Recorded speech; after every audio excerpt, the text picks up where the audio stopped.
Hello everyone. Today I am going to be sharing with you the best nutrition strategy and way to hone your diet so that you can maximize your performance in endurance-based sports with a focus on long-distance running. I'm Jake Abdenor. I am a 252 marathoner. I have a bachelor's of science in kinesiology from Penn State University with a heavy focus on sports nutrition. And I worked for about 5 years as a NSCA certified personal trainer. Today's video will not feature some crazy secret weight loss formula. I will be giving you practical tools, advice, and research-backed information on how to maximize your running potential, encompassing 3 main points. Point number 1, the best overall diet for endurance runners. Point number 2, foods that support that diet. And point number 3, practical strategies for how to implement that diet for normal people like you and me.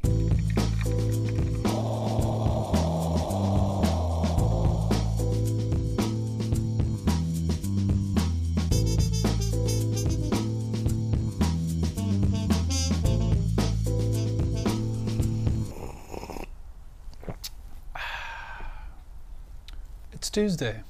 Take a seat. Let's have a training talk. I know there is a ton of information out there about diet and nutrition. It can be really confusing, conflicting, and honestly disheartening when you look at all of it. One person says this, another person says this. I don't want that to happen. I want to share the information that I've gleaned over the years from professional resources, and I will share these links with you in the description below. So everything I talk about, I'll link below, and you can fact check me, okay? So when you guys are here, all of this, or you are here, you feel confident and knowledgeable in your dietary choices. So that way when you line up on race day or you're about to throw down for a really hard workout, you feel that you've done everything you could and everything correctly to best support your running goals so that you can achieve, so that you can maximize your running potential. Okay, some quick legal stuff. I am not a doctor. I am not a registered dietitian. The information I am providing today is just advice, and I will share research studies and periodicals that I've found. My advice is not intended to prescribe or treat or cure or diagnose any diseases or anything like that, okay? Please, before you make any radical changes to your diet, please consult a physician and or a registered dietitian. Just as a side note, this episode will not go into eating strategies to increase or decrease your weight. So weight loss, weight gain will not be covered in this week's episode. I'll probably cover it in next week's episode. Today will be purely focused on the overall dieting or eating strategy to maximize performance, not specifically focusing on weight, because there's a lot of stuff to talk about. The best overall diet for endurance athletes with a focus on runners. When we run, our running muscles use glycogen to propel us forward. We basically always need muscle glycogen to continue to run. You know, in the marathon, when people say they hit the wall or they bonked, that is when you run out of muscle glycogen. So it's important that we kind of always have muscle glycogen ready to go. So you're telling me inside of our muscles we have glycogen and that gives them energy to do stuff? That's exactly what I'm saying. So let's work backwards. So how do we get glycogen in our muscles? We need glucose to be converted to glycogen. Glucose, ever heard of blood sugar? So we got muscle glycogen, okay, I need that. Glucose gets converted into muscle glycogen, okay. So what gets converted into glucose? Well, the simplest macronutrient to convert into glucose is carbohydrate. So carbohydrates are super easy for us to convert into glucose. They actually start getting digested in our mouths, which is pretty unique. So research has shown, and this is research that I will put again in the links below, so just click if you want to know more about it, that for endurance athletes, endurance runners, a diet that's around 60% carbs, 30% fat, 10% protein is like around there is generally the best that'll kind of fulfill our needs as runners. Now, everybody has a different body. Everybody will have different specific adaptations and responses and requirements. So it's kind of like an overall guideline. But by far and away, because we burn a ton of muscle glycogen, because that is the energy that is most easily available to our working muscles, it makes sense to have more carbohydrates in our diet if we're doing intense endurance sports. Pretty much any race from a 400 on up to the full marathon. Now, anything over a marathon is kind of a different story, and we won't jump into that in this video. So 60-30-10 or maybe like a 70-20-10. Very high in carbohydrates, 60 to 70%, and then fats, and then proteins are actually kind of our least required macronutrient. And I'll explain why. We definitely need healthy dietary fats to kind of keep our hormones in balance. One of the key hormones is testosterone. If we don't have enough fat in our diet, actually our testosterone levels will start to decrease. So protein is obviously important as well because it helps us rebuild muscles. Because we break down our muscles, we need to rebuild them. But then also, if we don't get enough protein in our diet, our bodies will actually use the protein that's already on our bodies, which means muscle tissue. Our body will actually start to pull amino acids for energy. And you're kind of always doing this. Usually it's about 1 or 2% at rest, but during exercise it can be more. We just need to make sure that we're getting enough protein during the day. So the RDA for protein is 8 grams per kilogram of body weight that you weigh. But for endurance athletes like runners, and again I'll link this in the description below, usually a little higher at about 1.5 grams of protein per kilogram of body weight is sufficient to meet our needs. We usually don't really need any more than that. Bodybuilders and powerlifters might need 2 grams per kilogram of body weight, or 2.5.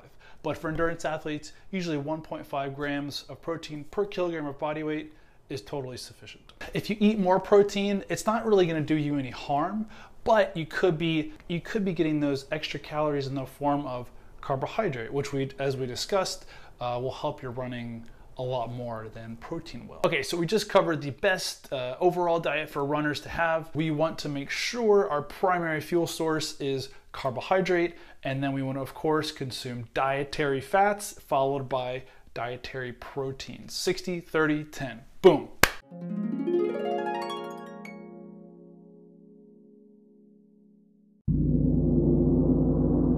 Now let's discuss some healthy foods that'll help us support that diet. But first, I know this can be kind of confusing when you go into a grocery store. What do I buy? What food's the healthiest? What food's the healthiest? What food's the But I thought that white sugar. What is white sugar? What is an agave? What about chocolate? Kind of magical tool that completely analyzes the food and tells you exactly what it's composed of. And it was mandated by the government to be put on every single piece of food so that you could look at the food before you buy it so that you know what you're getting into. It's the nutrition label.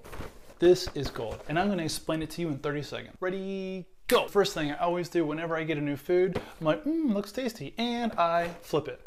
I want to see the good stuff. It's going to be divided into 4 chunks. The first chunk is at the top. This is your serving size and your calories per. So it'll tell you what one serving is, 55 grams or a cup or 8 ounces or whatever, and how many calories per serving. The next chunk right here, we'll discuss the macronutrients. So the macronutrients are fat, carbohydrate, and protein. There's 3 macronutrients.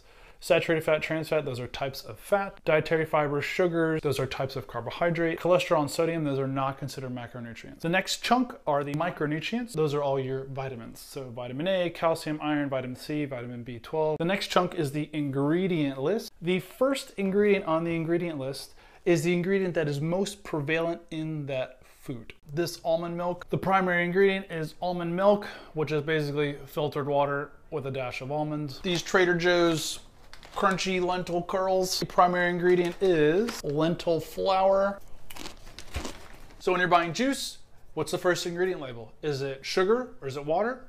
Probably not the best juice. So that was our crash course on nutrition labels. So when you're in the grocery store, when you're in your kitchen, try and pick healthy foods that will support your goals as a runner. I say healthy in quotes because that's a really subjective word, and I really don't like people saying this is healthy, this is unhealthy, because every food has different meanings and implications to different people. Some people are trying to gain weight for wrestling. Some people are trying to lose weight for dancing. And different foods will be healthy for them. Some people are intolerant to certain foods. Healthy is a really big word, and we're not going to go into that today. So the research is a little shaky on this, and there is no all-inclusive answer. When you're picking foods, try to maybe pick foods that might be a little more natural than others. So instead of getting lentil chips, maybe get lentils. Instead of getting almond milk, maybe get almonds. Something that's a little more kind of close to the source. The world isn't going to be over if you have a cupcake. It's okay, relax. Ow, cupcake's so good. Okay, but maybe it makes sense to pick foods that are a little more natural or close to the source than others. Again, the research isn't conclusive on this. So do what you think's best. So for good, healthy carbohydrate sources, we have fruits, we have vegetables, white rice, brown rice, pasta, whole wheat pasta, regular pasta. Sweet potatoes are really good for you. So think of it this way, the more close to the source the food is, the more complete the food source will be. Complete means that it's gonna have more nutrients in it. So if we take our lentil chips, when you actually eat the lentil bean, you're getting extra things with those beans. You're getting some phytonutrients, you're getting some fiber, and you're getting a whole list of other stuff. If I have sweet potato chips versus actually eating sweet potatoes, the sweet potatoes are gonna have a lot more extra stuff in it that'll be better for you. So why not eat the thing that's gonna have more healthy stuff in it? To make it really simple, okay? For healthy fats, we've got olive oils, canola oil, we've got nuts, peanuts, almonds, cashew. For proteins, we have lean meats, chicken, fish, steak, all that good stuff. But in general, I would just recommend, think about the global aspect of your diet. You need to have more carbohydrates more than anything else, right? Think of foods that are going to be healthier than others to help fulfill that. Think of things that you can swap out for real foods. So French fries for real potatoes. Orange juice for actual oranges, lentil chips for actual lentils, protein powder for actual protein sources like chicken or steak or fish. So that is how to pick the best foods to support your runner's diet. Try to find foods that are a little more natural, less processed, maybe not in a package.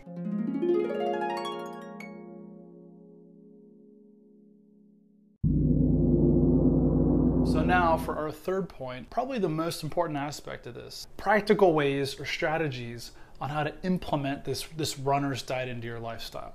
Because if it's not easy, if you can't do it, then it's worthless. There's no point in doing it. Okay, look, don't stress about this. Go out to dinner with your husband or your wife or your boyfriend or your girlfriend, have some beers on the weekend, eat some ice cream, enjoy your life, enjoy yourself. But when you do this, try and keep the overall frame of your running goals in mind. So maybe that means picking chicken pesto over a huge rack of prime rib. Maybe that means having 2 beers instead of 5. Maybe that means having 1 bowl of ice cream instead of 3. Frame your goal in your mind and put it in like the long-term picture. It's 4 months of training, not 4 days of training. It's 4 months of good eating, not 4 days of good or bad eating. So relax. If you have a day where you eat more than you usually do or you eat worse foods than you normally would, it's okay, relax. Just think of the long-term picture. That's the most important thing. So that's the first strategy. My second strategy, if you have a hard time controlling like what you eat, like these chips, if I have things like this in my house, I eat all of it. It's a battle between my mind and my stomach. And the score is like 1 to 5 trillion. My stomach always wins. So in my house, I don't have stuff like that. I have ingredients. I have flour, I have sugar, I have rice, I have like chicken breasts. I have things that I cook if I get hungry. And if there's something specific that I want or specific that I'm craving, then I'll have to go out and buy it or go out to the grocery store and buy it. So usually what that means is if I decide last minute I don't want to go out and buy that food, maybe it was something that I really didn't need in the first place. That's my second tip, having less extraneous food lying around the house for you to kind of snack and binge on. My third tip would be if you do want to have snacks lying around the house, try and make them healthier snacks like fruits and vegetables. So that way, if you get kind of, you want to snack on something, then you can just kind of pick at apples or oranges or bananas. So that usually kind of helps, because fruits and vegetables also have fiber, which can kind of make you feel fuller. And hey, guess what? They're full of great carbohydrates and also some micronutrients and phytochemicals and stuff.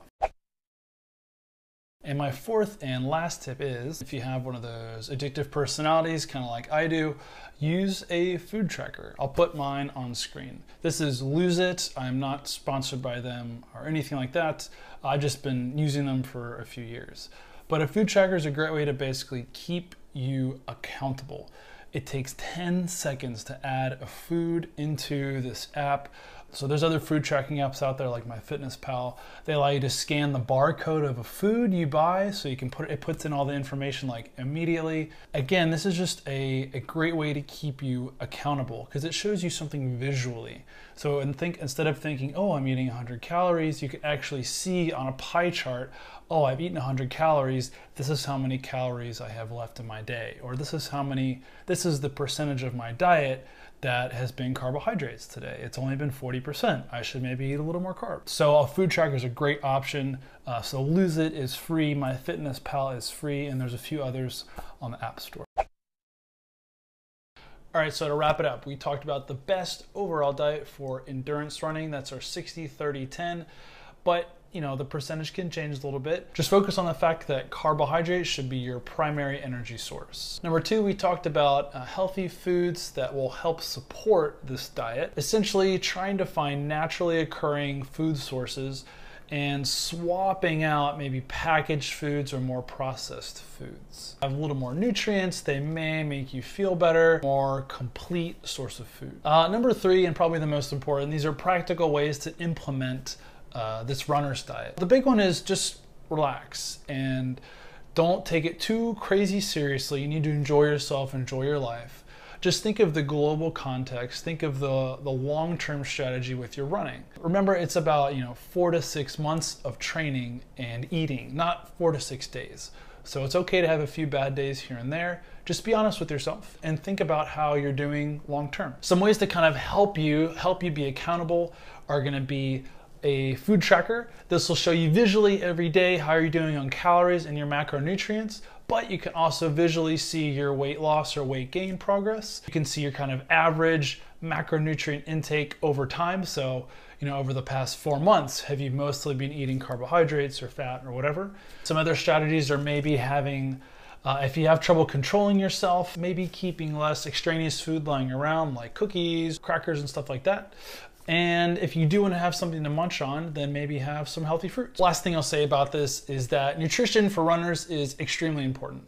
So food selection as well as sleep are two of the probably most neglected things that runners do that have a huge effect on your performance. So really give this nutrition thing some thought. So take what I said, look at the links below, look at the research. I encourage you guys to check out Google Scholar. That's a database where you can search Google for scholarly articles, basically like peer-reviewed research articles. So you can really check out whether something is like a legit source of information. And I also encourage you, whenever you hear something new involving diet and nutrition, because the industry can be filled with lots of misinformation and different opinions, I encourage you guys to double check everything you hear. So again, I'll provide resources for that in the links below. But nutrition is a science. Commercial, and it has the line, "This statement has not been approved by the FDA." That means that statement has not been proven true by the Federal Department of Agriculture, which is kind of a big deal. So if something says this will help you lose weight and look great, but it hasn't been proved at all, chances are that's just a big marketing tool. So really be careful, double check your sources. When you read something online, when you hear something on YouTube, double check it and use those links below. Really be sure of what you're kind of eating. And over time, I promise your confidence will build with this. Your confidence in choosing foods. When you go into the grocery store, you'll say, oh, I definitely want this, this, and this. I don't want this, this, and this. When you're out at restaurants, you'll feel more comfortable ordering different types of food because you'll have educated yourself. You'll know what you're putting into your body, which is a hugely important thing to do, right? So hopefully it kind of helped start you guys off on this self-educational journey. and I encourage you to continue to educate yourselves. All right, guys, so that is my Training Talk Tuesday. Thank you so much for watching. I really appreciate it. If you guys like this video, please link down below, give it a thumbs up. Please subscribe. I would appreciate it tremendously. And leave me your comments. Tell me what you guys think. If you want to give me more suggestions for other things to talk about in future episodes, that'd be great. I think next week we'll talk about how to take this whole diet approach or this runner's diet approach and put it into weight loss and weight gain. We'll kind of talk about body composition, which I think will be interesting. All right, thank you guys so much for watching, and I'll talk to you later.